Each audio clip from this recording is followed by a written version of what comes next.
1 ao 10. Eu quero olhar com você este texto. Eu quero tentar extrair deste texto lições para as nossas vidas, para que você saia daqui entendendo um pouquinho mais da proposta de Deus para a sua vida, à luz da palavra dele. Então abra aí, Zacarias, capítulo 3, dos versículos 1 ao 10. Na medida que você abrir o seu texto, em reverência à palavra de Deus, se coloque em pé, meu irmão, para que a gente leia este texto com toda a reverência, com todo o respeito. O nosso Deus é digno de todo o respeito. Até aqui falamos, até aqui nos alegramos, até aqui aplaudimos, até aqui, enfim, colocamos diante de Deus o nosso coração, o elogiando, mas agora, meu irmão, em nome de Jesus, é hora de você ouvir a palavra de Deus. Então, toda a atenção, todo o foco para este momento. Vamos lá, diz assim, a começar do versículo 1, Deus lhe mostrou o sumo sacerdote Josué, o qual estava diante do anjo do Senhor, e Satanás estava à mão direita dele para lhe opor. Mas o Senhor disse a Satanás, o Senhor te repreende, ó Satanás. Sim, o Senhor que escolheu a Jerusalém te repreende. Não é este um tição tirado do fogo? Ora, Josué, trajado de vestes sujas, estava diante do anjo. Tomou este a palavra e disse aos que estavam diante dele, tirai-lhe as vestes sujas. A Josué disse, eis que tenho feito que passe de ti a tua iniquidade, e te vestirei de finos trajes. E disse eu, ponham-lhe um turbante limpo sobre a cabeça. Puseram-lhe, pois, sobre a cabeça um turbante limpo, e o vestiram com trajes próprios, e o anjo do Senhor estava ali.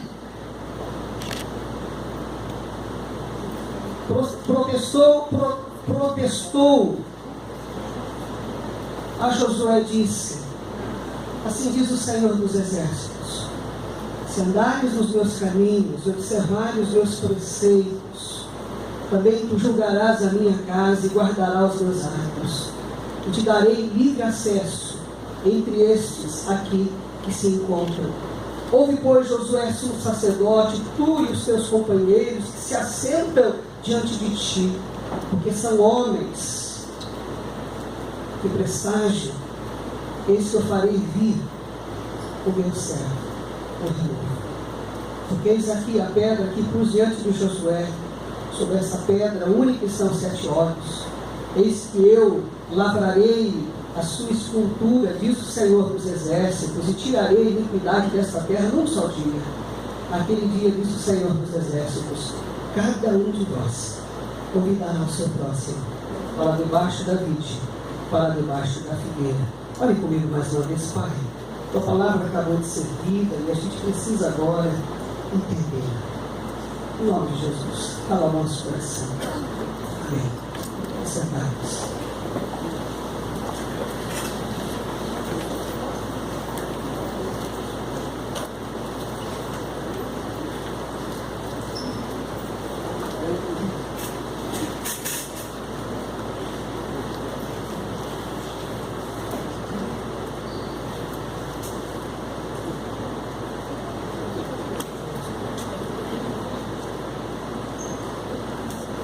Obrigado, irmão. Já.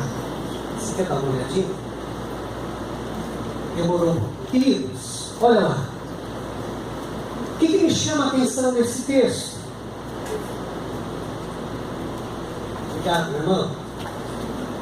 O texto, ele nos mostra o cenário de um tribunal. Local em que se realizam julgamentos.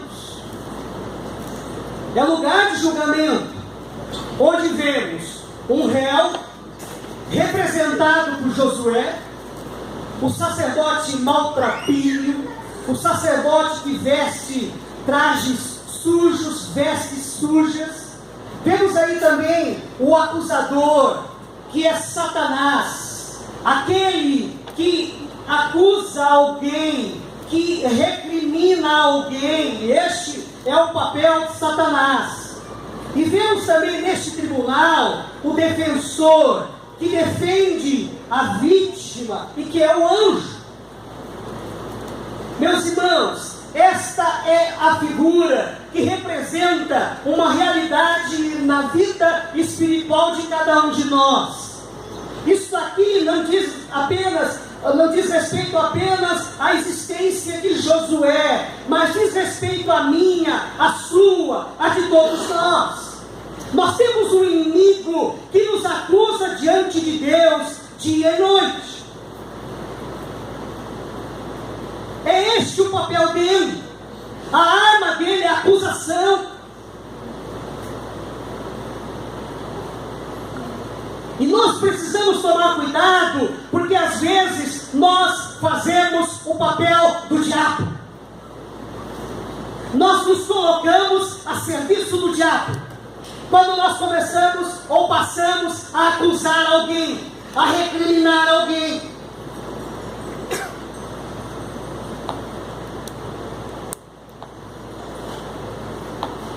É proposta do diabo, é alvo do diabo, de quando em quando vir até nós e diante de Deus e dizer como você pode ter certeza que Deus irá ajudá-lo. Veja como você é um fraco. Veja todos os pecados que você cometeu. E assim ele continua, ele quer nos convencer de que somos um fracasso.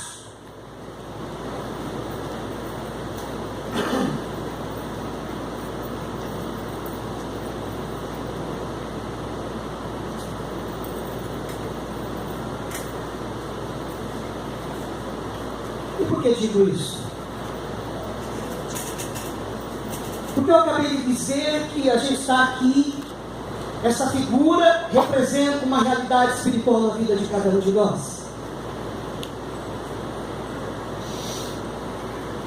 Meus irmãos, não há quem não tenha culpa.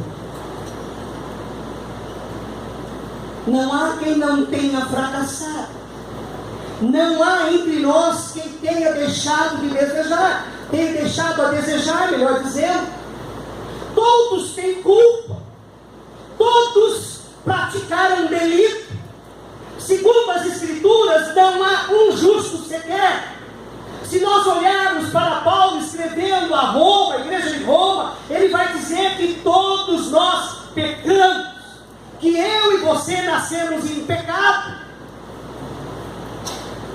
Alguém disse que o homem peca não por ser ignorante, não porque ele não sabe, mas ele peca por ser pervertido, depravado, devasso. E por ser devasso, depravado, o intelecto desse homem erra, a vontade desse homem peca. Saiba você que um homem, ele pode saber tudo o que lhe ensinam e continuar a ser mal. Não há quem viva sem pecado. Logo, todos têm culpa. É o primeiro ponto que a gente coloca ali. Não há quem não tenha culpa. Nascemos em pecado. O segundo ponto é que não há quem não tenha sensação de culpa. Até os mais frios e insensíveis conseguem perceber a sua culpa, ainda que olhem para ela com uma certa indiferença, com uma certa negligência, com uma certa insensibilidade, mas dentro dele existe essa sensação de culpa. O terceiro ponto deste tópico, meus irmãos, é que não há quem não sofra eventuais contradições. Não há quem não tenha procedido de uma maneira oposta ao que tenha dito. Disse que não faria, mas acabou fazendo. Disse que não se portaria daquele jeito, mas num dado momento acaba se portando. Então não há quem não sofra eventuais contradições. Então este é o cenário da minha vida, da sua vida. A pergunta que nós precisamos fazer é a seguinte: quando a culpa e as contradições se afloram, se mostram, se emergem, se manifestam. O que é que eu e você devemos fazer? Ou melhor, o que é que acontece quando chega uma hora, quando as culpas vêm à tona, as contradições começam a se manifestar? O que é que acontece?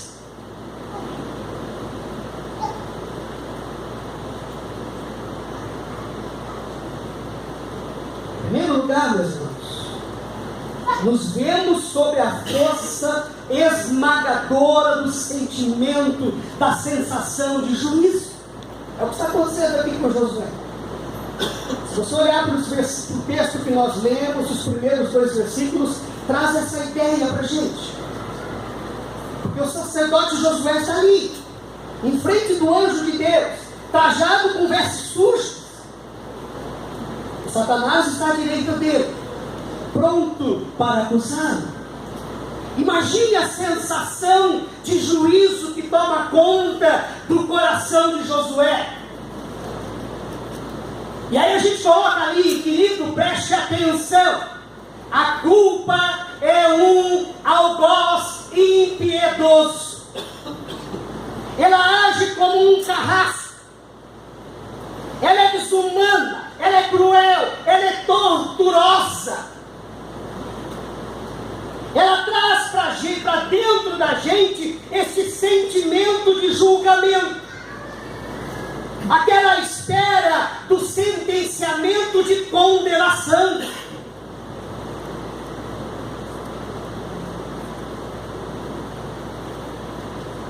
Pastor Carlos, agora há pouco, trouxe para a gente a reportagem que ele assistiu ontem, daquele pai lá de Mariana, de Minas Gerais. Meus irmãos, eu fico pensando na culpa daquele homem.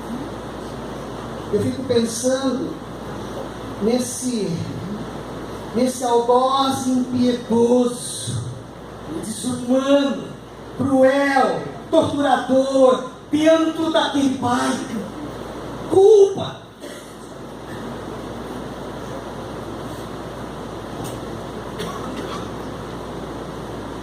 E eu quero lhe dizer o seguinte: há vários casos de culpa onde o próprio autor se autocondena ao algoz invisível, que é a sua consciência. Tempo desses, meus irmãos, eu li a história de um rapaz que estava mudo há vários anos.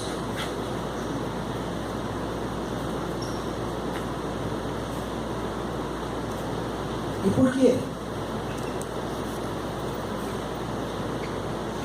Era uma pessoa traumatizada por haver sido o responsável pela morte da tia. Esse rapaz se autocondenava. Um outro caso, uma mulher tinha uma estranha doença que fazia com que ela transpirasse sangue. Qual é o motivo? Ela havia matado um filho recém-nascido.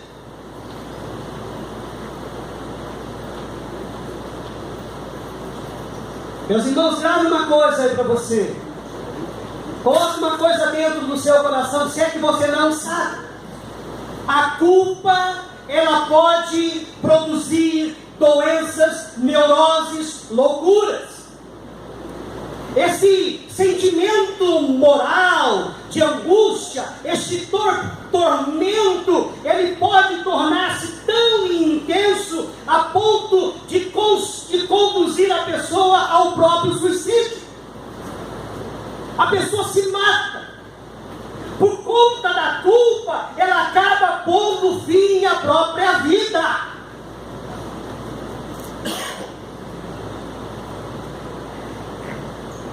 Em segundo lugar, queridos, quando as culpas vêm à tona, as contradições começam a se manifestar, o que é que eu e você devemos fazer? Meu irmão, a nossa única postura deve ser igual a de Josué. Olha lá o que está acontecendo no texto. Josué não fala, ele guarda silêncio, ele se cala. A minha e a sua postura deve ser o silêncio. Porque é algo que Josué está fazendo aqui. Ele sabe que é culpado, ele sabe que errou, ele sabe que fez o que não devia. Mas diante do acusador, ele não exprime os pensamentos, os sentimentos por meio das palavras. Há um sentimento de julgamento sobre ele, mas ele se cala, ele guarda o silêncio.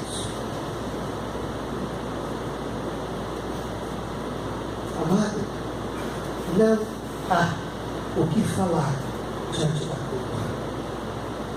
Nossa melhor defesa diante do acusador, na presença de Deus, é a ausência de qualquer tentativa de justificativa própria. Eu não preciso tentar provar minha inocência.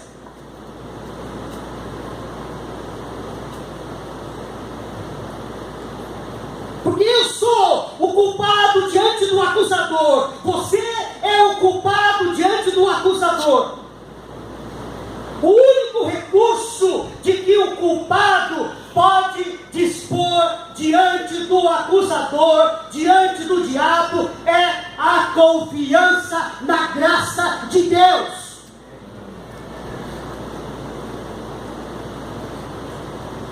É a confiança na graça não merecida. Eu não mereço.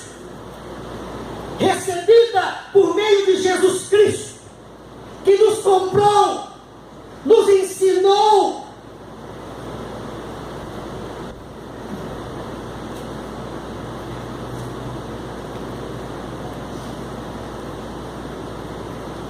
Queridos, essa graça, ela se baseia.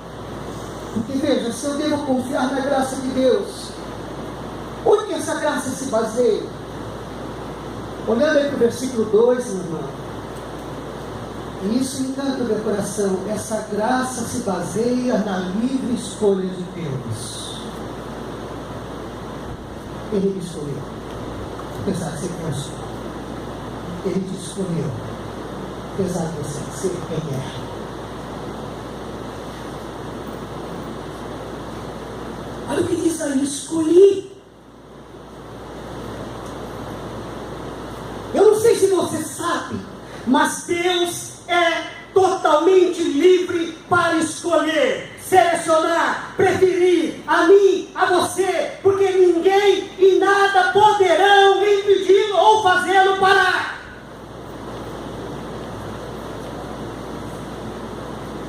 Meus irmãos, nós temos um Deus que não é sujeito a nada.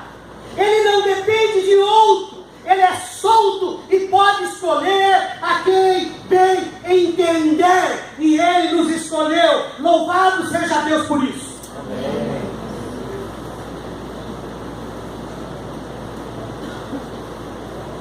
E veja o que está aqui dito. O anjo diz a Satanás: que Deus o condene, Satanás.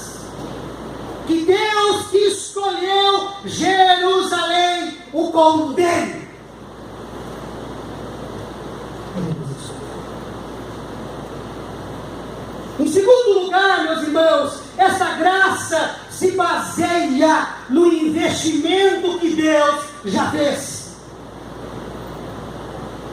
Olha de novo para o versículo 2 aí, a parte B.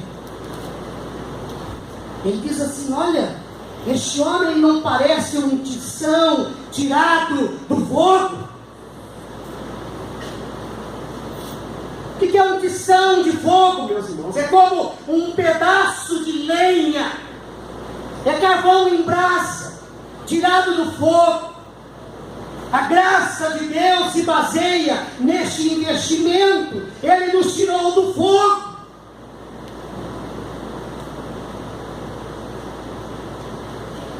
Ele me comprou e agora eu sou dele, eu pertenço a ele.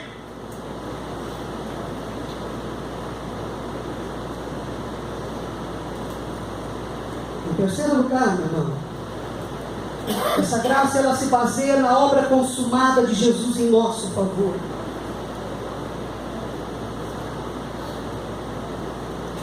Versículo 8. Olha o que está ali, renovo, em vermelho. Quem é o renovo? Nós sabemos que é Jesus Cristo. Ele realizou uma obra em nosso favor. Isso já aconteceu. Ele veio ao mundo em nosso favor. Ele derramou o seu sangue para nos salvar.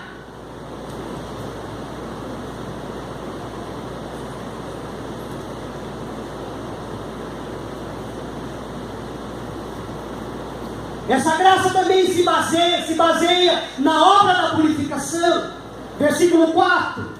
O anjo disse aos que estavam diante dele: tirem as roupas impuras dele. O que é roupa impura? São vestes sujas. Qual o significado disso, meu irmão? De roupa impura, de vestes sujas? É a culpa, é o símbolo de culpa. Tem a ver com a minha falha, com o meu erro, com a minha falta cometida. Errar é próprio do homem. Todos erramos, eu e você. É por isso que diz o texto: tirem as roupas impuras. É obra voltada para nos limpar da culpa, para nos inocentar. Isso só é possível por causa da graça não merecida de Deus em Cristo Jesus.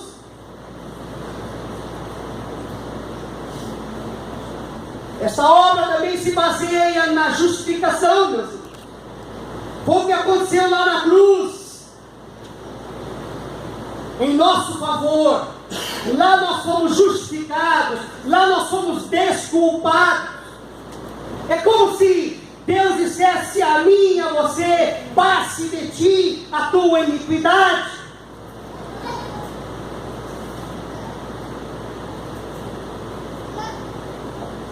A justificação é o ato do perdão pelo erro cometido, pela falta cometida.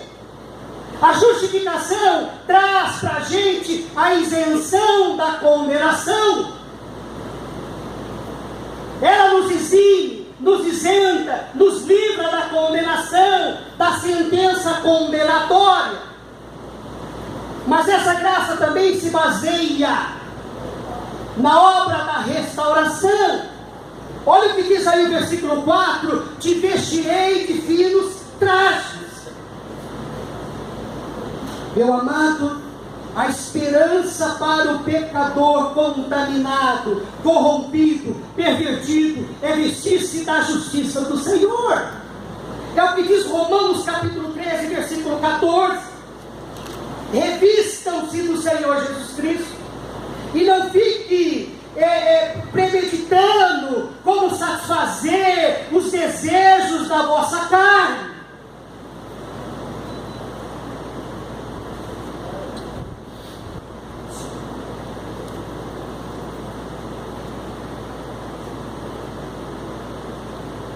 Agora, meus irmãos, como deve ser a vida diante da graça? Qual deve ser a minha postura diante dessa graça? Porque se eu pequei, se eu errei, se eu fiz o que não devia, e diante do acusador eu devo me calar, porque Deus, por meio de Jesus, quem me justifica. Qual deve ser a minha postura diante dessa graça? Uma vez que encontramos essa graça, a palavra que eu preciso aqui fazer a mim, ou melhor dizer, a pergunta que eu preciso fazer é: como devemos viver? Qual deve ser o nosso modo de existir?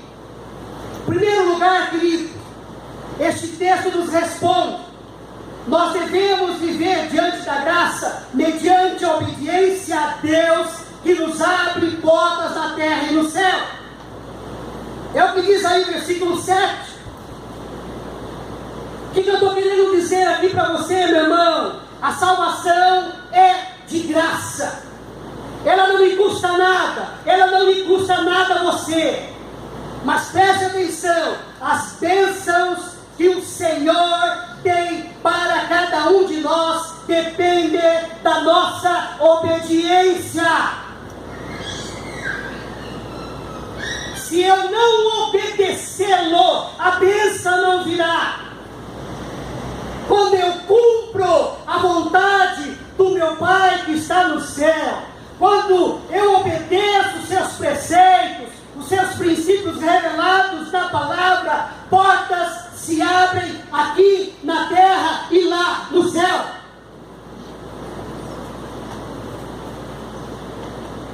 É assim que eu devo viver, obedecendo, levando adiante aquilo que Deus estabeleceu para a minha vida. Como é que eu devo viver diante dessa graça, pastor? O segundo ponto que a gente coloca aí, nós devemos viver mediante a contemplação da graça que permanece sobre Jesus, o renovo. Segundo as Escrituras, Jesus é a pedra angular. Eu devo ficar observando, assim, como se estivesse extasiado, admirando. E deve ser uma observação silenciosa, atenta e refletida. O que eu estou tentando passar aqui para você, meu irmão, é que nós devemos viver diante dessa graça, olhando para Jesus. O nosso foco é Ele.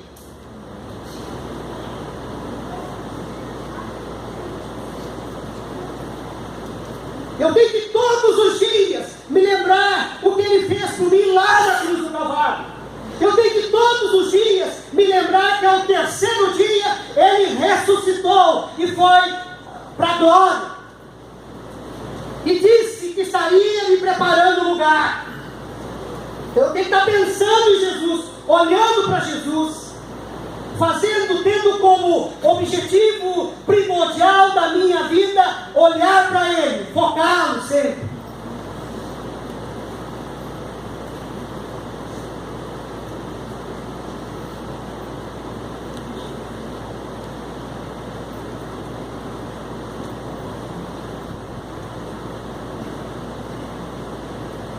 Mas tem um outro ponto aqui que eu acho muito interessante que eu quero colocar para você.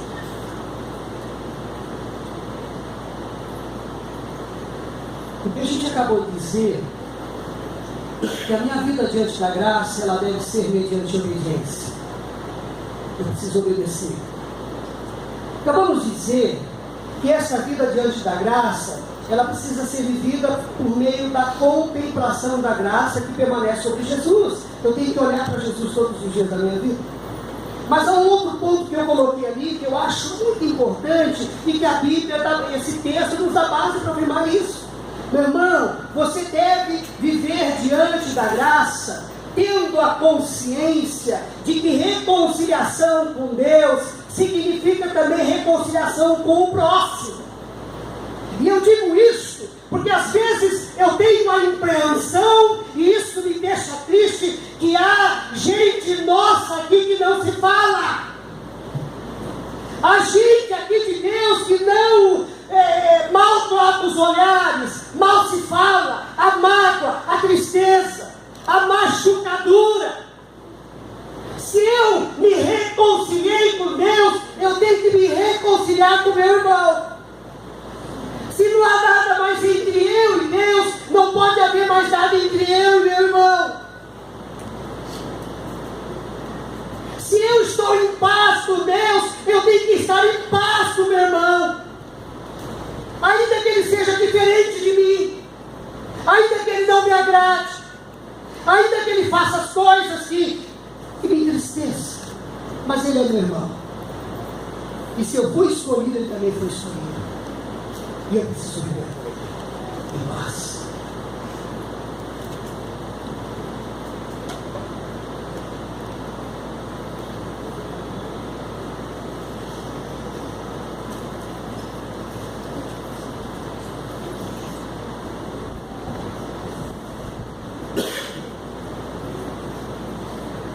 Querido,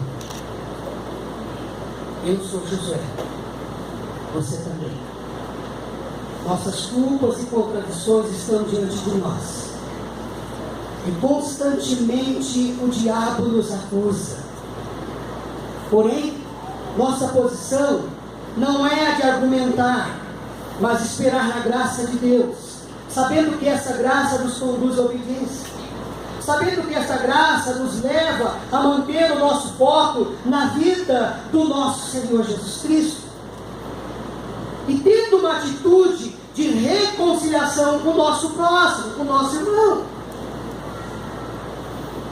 E aí eu coloco essa frase que eu achei bem interessante para a gente terminar este momento aqui, para irmos para a ceia. Olha o que diz: sou réu condenado diante de um juiz perfeito, é o nosso Deus.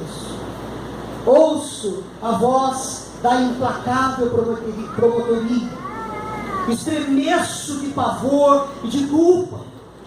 Minha sentença foi lavrada. Aí a pergunta que eu faço: quem poderá me livrar?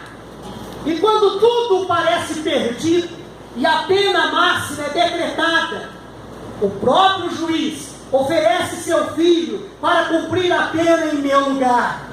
Ele me justifica, pois leva a minha culpa, me dá liberdade e apresenta a esperança, e me ensina o que é amar. Esse é o nosso Deus, por meio de Jesus Cristo. Que Deus continue tendo misericórdia de nós. Que Deus continue realizando na nossa vida, em nossas vidas, aquilo que Ele tem desejado e tem almejado. Meu querido, eu quero, depois desta palavra que eu trouxe a você, e preocupado com o nosso horário, eu quero te convidar para que a gente participe da ceia do Senhor. Quero convidar os diáconos para que preparem aqui a mesa, coloquem no lugar adequado.